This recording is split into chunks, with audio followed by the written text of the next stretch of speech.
World War I will forever be known as one of the bloodiest conflicts in human history. From July of 1914 to November of 1918, the war is estimated to have caused approximately 40 million deaths.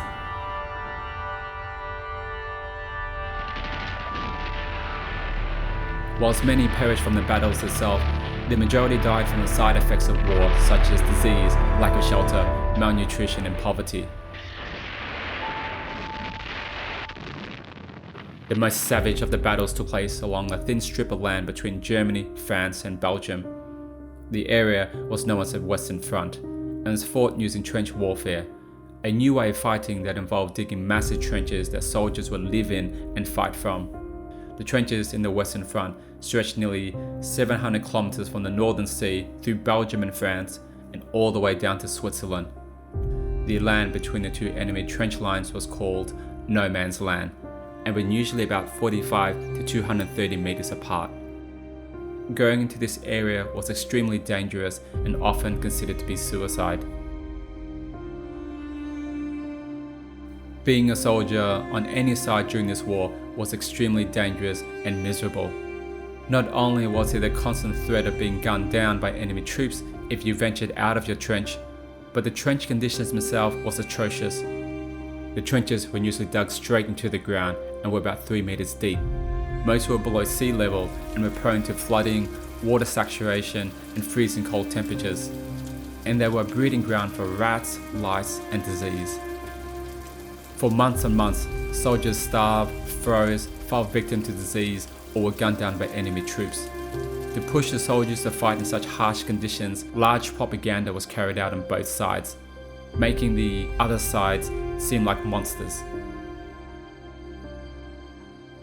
When the war began, everyone believed it would be over in a few months, but as it neared 1914, the battle continued.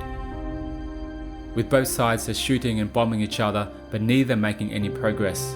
It was clear to everyone that the war was going to last a very, very long time. In early December, Pope Benedict XV called for a truce on Christmas Day, pleading that the guns may fall silent, at least upon the night the angels sang. But these pleas were denied by military officials on all sides, and the war continued. But despite these deplorable conditions and the hostility from each side, on Christmas Eve of 1914, a miracle of sorts happened. English soldiers saw lights and Christmas trees on the enemy trench, and then hundreds of lights lit up. The German soldiers had lit candles and put up tiny Christmas trees along the edges of their trenches before starting to sing A Silent Night. British Lieutenant Sir Edward Hughes saw this as a challenge and ordered his troops to begin singing their own carols to drown out the voices of the Germans. Soon their songs merged into a harmony and the troops sang together into the night. Through to Christmas Day, along the trenches, the soldiers put down their differences and celebrated the festive day. In one account, a German soldier climbed out of the trenches completely unarmed, waving his arms and shouting, "Please don't shoot, I'm unarmed, it's Christmas Eve, please don't shoot." Many had thought it may have been a trap at first. However, not long after, troops from both sides began to intermingle and emerge in no man's land. They started to talk and shake hands and seemed to be friends. Newspapers around the time thought it was an isolated incident, but post-historic research has estimated around 100,000 troops engaged in these festivities across most parts of the Western Front. They shared food, exchanged gifts and trinkets, swapped prisoners, and buried their dead in common graves and held joint ceremonies to grieve. They even engaged in friendly games of soccer. In a particularly touching encounter, Officer Hughes was approached by German Lieutenant Thomas of the 15th Westphalians. Thomas handed Hughes a stack of letters and a Victoria Cross from a British soldier who had died in the German trench during the most recent attack, hoping that Hughes could pass the letters along to the man's family. In a show of gratitude, each officer then presented each other with gifts that had been sent by their families, a silk scarf and a pair of fur gloves. After Christmas Day, high commands from both sides quickly denounced the activity and ordered them to stop with threat of capital punishment. The following day, the truce ended nearly everywhere, and in the following years, no such miracle occurred, and the fighting continued for almost another 4 years, with terrible losses until the very bitter end. Christmas Eve of 1914 saw one of the largest instances of mass ceasefire that has ever been seen in a time of war. Many believe this was simply an instance of holiday festivities causing a temporary sense of unity. But there have been many other wars carried out during the festive season, and none had the same widespread truce. So why was Christmas Eve of 1914 different? In the book Trench Warfare 1914 to 1918, author Tony Ashworth analysed this in detail. Through testimonies of veterans from the war, diaries and letters, he discovered that the truce wasn't just a single spontaneous occurrence on Christmas Day, but a sequence of micro-truce that started in the weeks leading up to Christmas.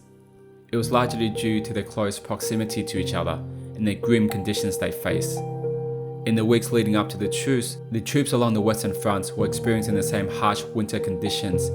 Weeks of heavy rain, dangerous muddy conditions, and bitterly cold temperatures were starting to wear on their morale. Troops would frequently just ignore each other. At that point, a live and let live mentality had started to show between the opposing troops. During days of heavy rain, these soldiers realized the opposing troops weren't shooting and instead were having the same problems with the bitter cold and just trying to stay dry and warm. Soldiers on both sides became aware they followed the same daily routines of meal, resupply, and troop rotations, and will lay down their weapons during these times. They had an unspoken agreement to not exploit mutual vulnerabilities. This would later grow to instances where medical soldiers would venture into no man's land to collect the dead and search for survivors, and times when soldiers would emerge to collect dry straw to keep themselves warm. Being close, the opposing troops would often yell to each other across no man's land about trivial things like sport, the weather, and sweethearts back home. As time went on, they started to realize that the enemies were more similar to themselves than they had originally thought. They were not only sharing the same misery and problems with trenches, food rations, and bad weather, but also had normal jobs and families that they missed. The enemy soldiers had developed a closeness far superior to that held between the troops and his own commanding officer. While the superior was never seen on the front lines and would often send orders via messengers from a safe location, opposing troops were physically close enough to each other to have conversation with one another in raised voices. Daniel Coyle's book, The Culture Code, adds to this, pointing out that opposing troops saw shared patterns of behavior, causing them to begin to emphasize with each other. Although the sides were enemies, these belonging cues began to foster a sense of shared experience. In order to survive the harsh conditions that came along with fighting on the front lines, the troops had to find a sense of belonging to keep them going. However, a sense of camaraderie amongst their fellow troops was simply not enough. Humans naturally feel the need to be socially accepted, and the social environments that the troops were experiencing did not consist solely of the Allied troops. Although they were enemies, opposing troops also became a source of social interaction. The common experience combined with the steady flow of interactions created bonds of safety, identity, and trust. And even in the worst periods during a war, this gave them peace. Psychological safety and group interaction plays a big role in family, social, educational, and work environments. Creating an environment of psychological safety can be effective in preventing and solving feuds between people, as well as facilitating a sense of harmony. People will have more courage to speak if they knew they weren't going to be criticized for their suggestion, no matter how silly. In a workplace, this can help with problem solving and building a stronger team with more ideas. A sense of belonging can help increase happiness and caring for one another. Studies have shown that in an organization, this can help decrease worker turnover rates.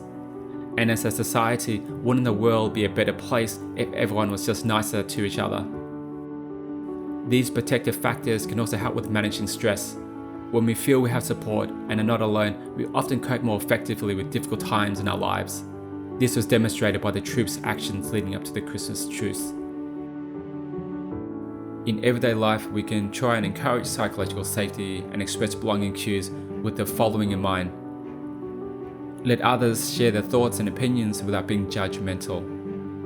Listen closely and keep an open mind. Get everyone to participate and let everyone's voices be equally heard. Create an environment where everyone is allowed to respectively disagree and work together to come to a collective solution. Practice and encourage humility.